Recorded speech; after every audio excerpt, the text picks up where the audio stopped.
You know what's interesting? Most people fear being alone. They think loneliness is a punishment, a sign that they're unwanted or forgotten. But the truth is, solitude is not a curse. It's an invitation. It's the universe saying, you've been surrounded by noise for too long, now it's time to hear your own voice. Mel Robbins once said, you're never really stuck. You just stopped pushing. The same applies to emotional independence. You're not broken because you're alone, you're growing through silence. You're learning to sit with your thoughts without trying to escape them. You're learning to be your own peace.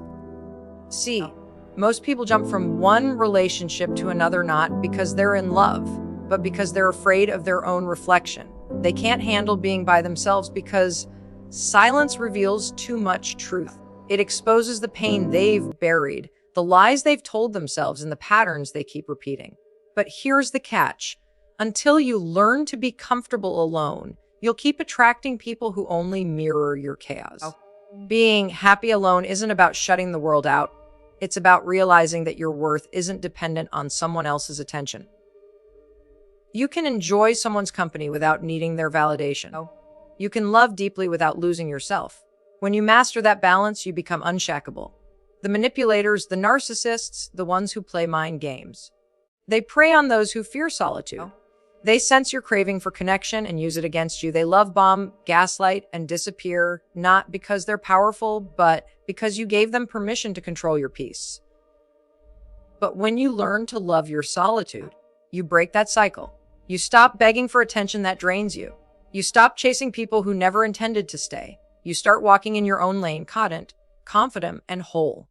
You begin to enjoy small things. The sound of your footsteps on an early morning walk, the way sunlight touches your skin, the peace in your breath when no one's around. That's not loneliness. That's freedom. Mel Robbins teaches a simple truth. Happiness isn't found in what you chase. It's found in what you accept. Accept who you are right now, not the version you think people will love, but the raw, unfiltered you. The one who's made mistakes, cried alone, rebuilt silently, and still stands tall. That version of you deserves peace. Being alone gives you perspective. It's where you learn to set boundaries, to stop over giving, and to say no without guilt. It's where you discover what truly fulfills you, not what distracts you. You realize that peace isn't loud, it's quiet. It's in those moments where you're not performing, not pretending, not proving anything. And here's something powerful. Once you become emotionally independent, your relationships transform. You stop looking for someone to complete you, and instead you look for someone to grow with you. You stop accepting crumbs because you know your own table is already full. You stop settling for temporary excitement and start craving deep peace. That's where true love starts. Not in dependency, but in strength. Not in neediness, but in choice. Not in fear of being alone, but in the confidence that you can stand alone and still smile. The world will test your peace. People will try to provoke you, question you, and sometimes make you doubt yourself. But when you've learned to be happy alone, their noise no longer shakes you because now you know where peace lives inside you. Every time you feel the urge to reach out just because you're lonely, pause. Ask yourself, am I reaching for love or am I escaping my own silence? If it's the latter, sit to breathe. Trust that this silence is shaping you. It's building a version of you that no heartbreak can destroy. You see, happiness alone doesn't mean isolation. It means presence. It means you finally stop running after what's gone and start appreciating what's here. Your breath, your journey. You're not waiting for anyone to make you feel alive. You're the source of your own light. The manipulative world will keep telling you that you're incomplete without a partner, without attention, without someone validating your existence. But that's the biggest lie. The truth is, the moment you stop chasing, everything that's meant for you starts finding its way home. When you love yourself enough to walk alone, you attract people who love you for who you are, not for what they can take. When you trust your path, you stop begging others to walk it with you. When you find joy in your own company, you stop confusing comfort with connection. So today, promise yourself this: you will no longer seek peace in temporary people. You will no longer lower your standards to feel wanted. You will no longer confuse attachment for love. You will choose yourself even when it's uncomfortable. You will learn to be happy alone, because that's where your real power lies. Mel Robbins often says, you have to stop waiting for someone to change your life. You have to be the one. That means waking up every day and saying, today, I choose me. Not because you're selfish, but because you're finally awake. So sit with your silence, heal in your solitude, fall in love with your own energy again. Because when you find true inner peace, you stop chasing people and start attracting purpose. And that's where the real magic begins. When you first hear the word alone, it sounds heavy. It carries a weight that most of us instinctively try to avoid. We think being alone means being unwanted, forgotten, or somehow incomplete. But solitude, true, intentional solitude, is something entirely different. It's not a punishment, and it's not an absence of love.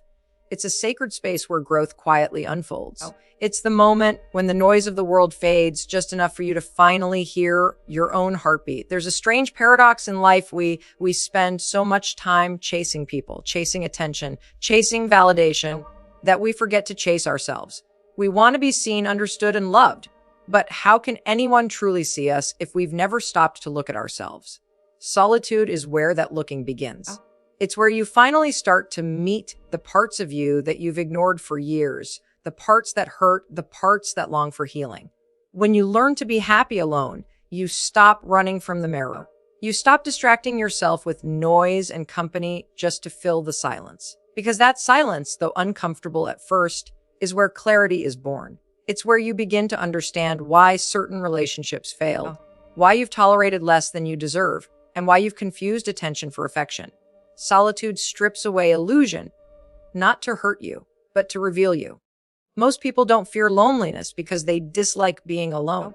They fear loneliness because it forces them to face what's inside, the doubts or regrets, the emptiness they've been masking with distractions. But the truth is, every time you sit alone and choose not to escape, you grow stronger. You build emotional muscle. You realize that your happiness isn't dependent on who texts you back, who validates you online, or who notices your effort. You begin to find fulfillment in things that can't be taken from you. Your peace, your purpose, your self-respect. Mel Robbins often says that your life changes when you stop waiting for permission and start taking ownership. The same goes for solitude. The moment you stop seeing it as something to survive and start seeing it as something to savor, everything shifts. You no longer wake up feeling incomplete because someone isn't there. You wake up grateful, centered, and connected to your own energy. You learn to move with intention, not from a place of desperation, but from peace. Think about how many people lose themselves in relationships. They bend, shrink, and compromise just to be chosen. But when you've walked through solitude, you no longer beg to be picked because you already picked yourself. You realize that anyone who enters your life now must add to your peace, not take from it. Solitude teaches you the difference between company and connection. It helps you recognize when something feels forced, when a relationship drains your soul instead of nurturing it. And it's not just about romantic love. It's about every area of life. When you're comfortable alone, you make clearer decisions. You stop saying yes to things that don't align with your values. You stop entertaining people who don't respect your boundaries. You stop performing just to be accepted. Instead, you start living authentically. You start asking yourself what you truly want, not what society, your friends, or your past tells you to want. In that stillness, you find your real voice. You discover passions that were buried under the noise of approval seeking. You realize that peace doesn't have to be loud or glamorous. It's often quiet, slow, and simple. It's a cup of coffee in the morning where you're not rushing to meet anyone's expectations. It's a walk by yourself where you finally breathe without pretending. It's the freedom of not needing anyone to complete you because you already feel whole. There's a kind of power that solitude gives, the power of emotional independence. When you're okay by yourself, no one can manipulate you with absence. No one can make you feel desperate for attention. You stop mistaking toxicity for passion because you now understand that real love feels calm, not chaotic. Real peace feels stable, not addictive. It takes courage to sit with yourself, to look at the parts of your past that still ache, to forgive yourself for what you didn't know. But in doing so, you evolve. You start respecting your journey instead of resenting it. You start viewing solitude not as isolation, but as alignment. You realize that every period of being alone was preparing you for something. To strengthen your faith, to teach you discernment, to rebuild your self-worth. When you're no longer afraid to be alone, you become untouchable. the world loses its grip on your emotions. You no longer need external validation to feel valuable. You start to glow differently because your happiness no longer depends on who stays or who leaves. You find comfort in your own company. You laugh by yourself, dream by yourself, heal by yourself, and in doing so, you attract peace instead of pain. People who haven't yet learned this truth will call solitude sad. But those who've lived through heartbreak, betrayal, and loss know solitude is the soil of transformation. It's where you rebuild not by seeking new people, but by rediscovering yourself. It's where you learn that your worth was never lost. It was just buried beneath years of trying to be enough for others. There comes a moment in solitude when you no longer crave noise. You start to protect your peace like a treasure. You start to notice how peaceful life becomes when you stop inviting chaos into it. That's when you realize being alone doesn't mean you lack love. It means you've stopped accepting anything less than real love. So if you're in a season of being alone, don't rush to escape it. Sit in it. Learn from it. Let it rebuild you. Let it teach you that solitude isn't loneliness. It's liberation. Because once you've learned to be happy alone, no one can ever take your happiness away. You'll carry it within you, quietly, powerfully, and permanently. There's something deeply unsettling about realizing that someone had control over your emotions, not because they were powerful, but because you gave them that power without even noticing. It happens quietly, almost invisibly. You meet someone who seems charming, attentive, intoxicating. They make you feel seen, special, chosen. For a while, it feels like the connection you've been waiting for all your life. But then, the shift happens. The messages slow down. The warmth fades. The promises start to break. And suddenly, you're not loved anymore. You're managed. You're being pulled like a puppet between hope and confusion, love and anxiety. This is what manipulation looks like, always loud or obvious. Sometimes it comes dressed as love, understanding, or just concern. Manipulative people don't feed on love, they feed on control. They sense the cracks in your emotional armor, your need for approval, your fear of being alone, your desire to fix things. And they slip right in. They use your own empathy as their weapon. They don't dominate you through force, they dominate you through your longing. That's why learning emotional independence is the greatest protection you can ever build. When you no longer depend on someone else for peace, no one can use peace to manipulate you. You stop being vulnerable to their games because your validation no longer comes from being chosen. It comes from knowing your worth. You can still love deeply, still care, still connect. But you no longer hand over the keys to your happiness. Most people think manipulation only happens in toxic relationships, but it's everywhere in friendships, workplaces, even family dynamics. It often starts with emotional bait, flattery, attention, promises. Then comes the confusion. They withdraw it just enough to make you question yourself. You start to wonder what you did wrong, why they're distant, what changed. That's the control. They make you chase the very peace they took away from you. And because you crave connection, you keep playing their game, trying harder, giving more, apologizing for things that weren't your fault. But something powerful happens when you learn to love solitude. That manipulative cycle breaks. When you enjoy your own company, silence no longer scares you. You stop craving constant reassurance because you've learned to comfort yourself. You stop over giving because you've realized that love doesn't have to be earned. It's something that flows naturally when it's real. You start seeing manipulation not as passion or chemistry, but as instability. You recognize when someone's presence feels like chaos instead of calm. Mel Robbins often talks about self-trust. The idea that confidence isn't about knowing everything will work out, but knowing that you'll be okay even if it doesn't. That's emotional independence in its purest form. It's knowing that your peace doesn't depend on how someone else behaves. It's the quiet assurance that no matter who leaves, you'll still have yourself. And that's enough. Once you understand that, manipulators lose their power. Their mind games stop working because your peace no longer lives in their approval. You stop reacting to their silence. You stop chasing after their explanations.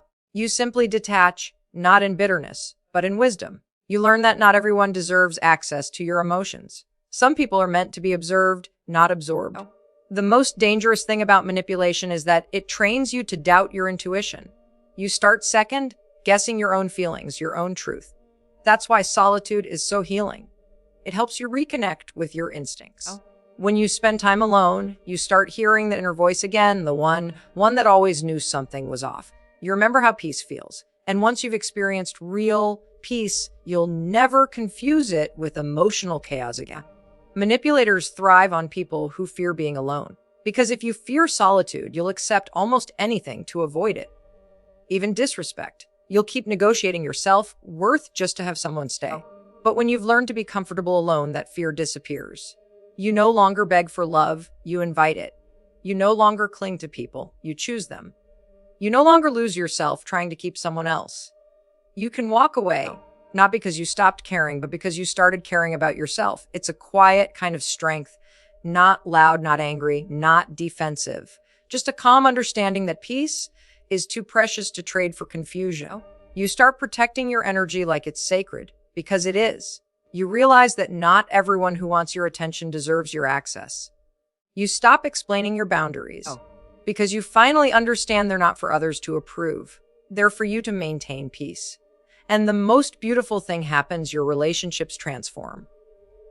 You begin to attract people who don't play games. People who respect your boundaries, who don't take your silence personally, who don't disappear to test your loyalty. You attract what you reflect. The more peace you build inside, the less chaos you tolerate outside. Learning to stop letting manipulative people control your peace isn't about becoming cold or distant. It's about becoming aware. It's about noticing patterns, the sudden intensity, the emotional withdrawal, the push and pull. It's about not feeding into it. It's about saying, I see what you're doing, but I choose not to play. That's power. That's growth. When you reach this point, something inside you shifts forever. You no longer need to prove your worth to anyone. You no longer feel the urge to explain yourself to those committed to misunderstanding you. You simply rise, quietly, consistently, and your peace becomes your protection. So the next time someone tries to shake your calm, remember this: you are not obligated to participate in every emotional storm someone creates.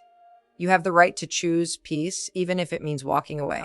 You have the right to protect your heart, even from those who claim to love you. The ones who truly care for you will never make you feel like you're hard to love. They won't manipulate your silence or guilt, trip your boundaries. They'll meet you with calm, with clarity, with truth. And until those people come, solitude will be your sanctuary. Because when you learn to stand in peace, no manipulator can move you. They can test you, provoke you, try to confuse you, but you'll remain grounded, unshaken, untouchable. That's not loneliness. That's liberation. That's the moment you realize your heart no longer belongs to those who only knew how to take from it. It belongs to you. Happiness has always been misunderstood. We grow up believing it's something we have to chase, a prize that waits for us at the end of a relationship, a career, or a dream we haven't yet achieved. We are taught that happiness lies somewhere outside of us, in someone else's arms, in someone's approval, or in the applause of the world. But the truth is, happiness isn't something you chase. It's something you allow. It's not about finding the right person or the right moment. It's about accepting who you already are right now, in this exact breath. That's what Mel Robbins means when she says, happiness is not about what you chase. It's about what you accept. Because if you can't love yourself when you're imperfect, broken, or uncertain, you won't magically love yourself when life gets better. The foundation of real happiness isn't perfection. It's acceptance. It's waking up and saying, I am enough, even if I'm still healing. I am worthy, even if I'm still learning. The world constantly feeds us lies that happiness is tied to achievement.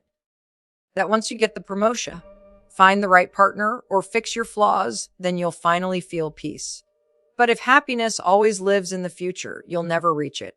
You'll spend your entire life chasing a horizon that keeps moving further away. Real joy begins when you stop running and start resting. Not in what you lack, but in what you already have. Acceptance isn't weakness, it's wisdom. It's looking at your scars and saying, these are proof that I survived. It's embracing your mistakes not as signs of failure, but as evidence that you had the courage to try. It's forgiving yourself for the times you stayed too long, loved too much, or expected too little. Acceptance is choosing peace over perfection, compassion over criticism. And yet, for many of us, acceptance feels uncomfortable, almost like giving up. We think if we stop criticizing ourselves, we'll stop growing. But that's the biggest illusion. Growth doesn't come from shame, it comes from love. You can't hate yourself into becoming better. You evolve when you start treating yourself with the same kindness you give to others. You heal when you stop fighting your reality and start working with it. There's a powerful calm that enters your life when you start accepting things as they are. Your past, your personality, your pace. You begin to realize that nothing external can give you lasting happiness because happiness is an inside job. It's built from moments of gratitude, from choosing to smile when you could complain, from learning to find beauty in ordinary days. It's found in the quiet appreciation of your own journey, even the messy parts. When you live in acceptance, you stop comparing your path to others. You no longer feel threatened by someone else's success or timing. You understand that what's meant for you will come not when you're perfect, but when you're ready. You stop rushing life and start trusting its rhythm. You realize that peace doesn't come from control. It comes from surrender. Happiness through acceptance doesn't mean you stop dreaming or growing. It simply means you stop basing your worth on outcomes. You can still have goals, still strive for more. But your joy is no longer conditional. You stop saying, "I'll be happy when," and start saying, "I'm grateful now, even as I grow." That shift changes everything. It takes you out of scarcity and places you in abundance. The reason so many people feel lost is because they're living as though their life hasn't started yet, waiting for someone or something to unlock it. But the moment you choose to accept yourself, the waiting ends. You begin to live fully. You realize that peace isn't found in arrival, it's found in presence. You become gentler with yourself. You stop punishing yourself for not knowing things sooner. You understand that every version of you, the broken, the rebuilding, the becoming, is worthy of love. Mel Robbins often reminds people that self-worth isn't earned, it's remembered. You were born enough. Somewhere along the way, you just forgot. Acceptance is the process of remembering. It's like coming home to yourself after years of searching. It's standing in front of the mirror and saying, "This is me," and that's okay. Once you learn that, relationships change.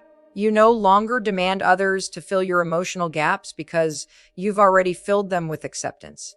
You stop needing constant reassurance because you've already given yourself the validation you used to beg for. You love differently, not from desperation, but from wholeness. You're no longer seeking to be completed, you're seeking to connect. And that's where true happiness begins, in that quiet balance between knowing you deserve more and still being grateful for what you have. In knowing you can improve without hating where you are.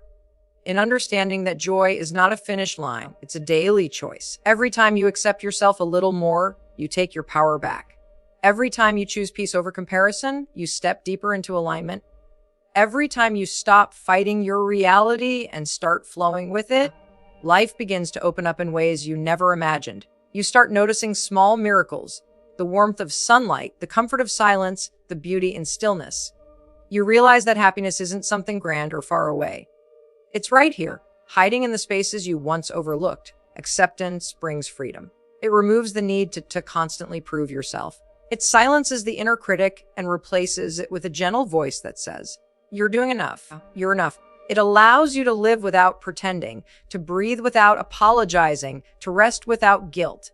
And maybe that's the secret Mel Robbins has been pointing toward all along. That happiness isn't waiting to be found. It's waiting to be allowed. It's the natural result of saying yes to yourself again and again, even on the days when you feel unworthy of it. Because once you truly accept who you are, the broken parts, the brave parts, the healing parts, happiness stops being something you chase. It becomes something you embody. You stop searching for peace outside and start realizing it was within you all along. There comes a moment in everyone's life when you have to make a choice. Not between people, not between opportunities, but between your peace and your patterns. Between staying in the comfort of what you know and stepping into the discomfort of choosing yourself. And that moment changes everything. Because once you learn to choose yourself, to stand alone without fear, that's where freedom begins. That's when you stop living for others and start living for truth. For so long, we are taught that selflessness means love, that putting everyone else first makes us good, kind, and worthy. We grow up thinking that our value is measured by how much we sacrifice. But what nobody tells us is that constantly abandoning yourself to please others doesn't make you kind. It makes you invisible. You start losing pieces of yourself trying to keep everyone else comfortable. You silence your needs, your voice, your dreams, until you forget what it feels like to be you. Choosing yourself doesn't mean you stop caring about others. It means you stop betraying yourself for their approval. It's realizing that your peace is not negotiable. It's understanding that saying no doesn't make you selfish. It makes you aware. It's finally accepting that you don't owe anyone access to your energy, your time, or your heart just because they want it. When you learn to be happy alone, you stop waiting for others to give you permission to feel complete. You start trusting your own timing. You begin to make decisions that align with your soul, not your fears. You stop rushing to fix what isn't yours to fix. You start letting go, not because you've stopped loving, but because you've started respecting yourself. It's a difficult transition, this process of choosing yourself, because the moment you do, people who benefited from your lack of boundaries will start to resist. They'll call you distant, changed, selfish, or cold. They'll try to pull you back into old cycles because your growth threatens their comfort. But that's the test. Can you keep walking toward your peace even when others misunderstand you? Can you stand in your truth without explaining it to everyone who doesn't want to understand? True freedom comes when you realize you don't need to be understood to be at peace. You don't need to be liked to feel loved. You don't need to fit in to belong. You belong to yourself. And that's enough. When you reach that point, the need to chase fades. The need to prove dissolves. You simply exist in a quiet confidence that says, I am okay, even if I'm on my own. There's something incredibly empowering about knowing you can take care of yourself emotionally. You stop settling for half love, mixed signals, and conditional care. You stop forcing connections that drain your energy. You no longer entertain people who bring confusion to your calm. You understand that love shouldn't cost you your sanity. Peace shouldn't be something you have to fight for. When you choose yourself, your energy changes. You stop begging for closure and start creating it. You stop clinging to people who left and start thanking them for the space they gave you to grow.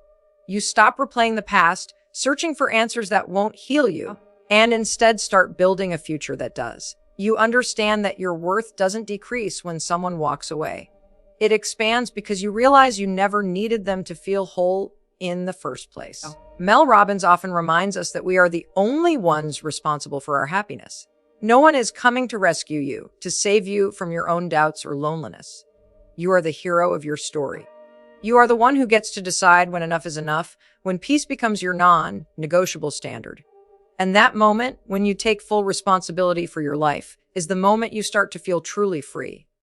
Freedom isn't loud or rebellious. It's quiet and grounded. It's the peace that comes from knowing you don't need to chase what's not meant for you. It's the relief of no longer performing for love or attention. It's waking up one day and realizing that you're no longer waiting for someone to choose you, because you already did. When you learn to be happy alone, you realize that solitude isn't emptiness, it's strength. It's the space where you rebuild your self-respect, piece by piece. It's where you rediscover your voice and your boundaries. It's where you learn that love isn't something you have to earn. You stop being afraid of walking away because you finally understand that walking away doesn't mean losing. It means protecting. You begin to move differently. You stop explaining yourself to people who thrive on misunderstanding you. You stop shrinking yourself to fit into spaces that were never meant for you. You stop chasing after temporary attention and start craving lasting peace. The love you give yourself becomes the standard that others must rise to meet.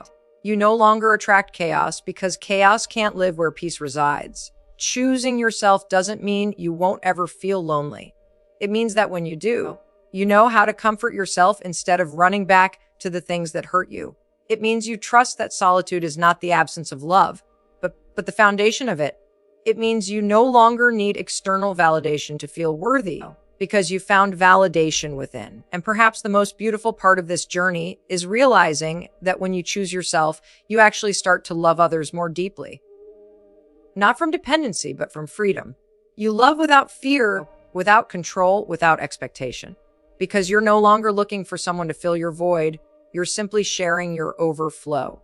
That's what true inner peace looks like. Not needing to be chosen, not fearing to be alone, not losing yourself in the pursuit of love, It's living each day in alignment with your values, protecting your energy, and choosing what feels authentic. It's trusting that whatever leaves is making space for what's meant to stay. So yes, freedom begins when you choose yourself, when you stop waiting for someone to validate your worth, when you stop shrinking for love and start expanding in truth, when you realize that peace is not found in people, but in presence, your own. Because once you've found that peace, no one can ever take it from you. It lives inside you, quiet but unshackable, reminding you every day you are already whole, already enough, already free. So after everything, after the heartbreaks, the disappointments, the silent nights, and the lessons learned, it all comes down to one truth: peace begins with you. No relationship, no achievement, no external validation can ever fill the space that only self-acceptance can. You are not broken because you're alone. You are becoming. You are evolving into the kind of person who no longer needs chaos to feel alive, who no longer chases love to feel worthy, who no longer fears silence because silence has become sacred. This is your moment to choose differently, to choose peace over pressure, growth over guilt, and self-respect over approval. You don't need to wait for the right time, the right person, or the perfect version of yourself. You can start now. Start by doing one simple thing. Take a deep breath and say, I choose me.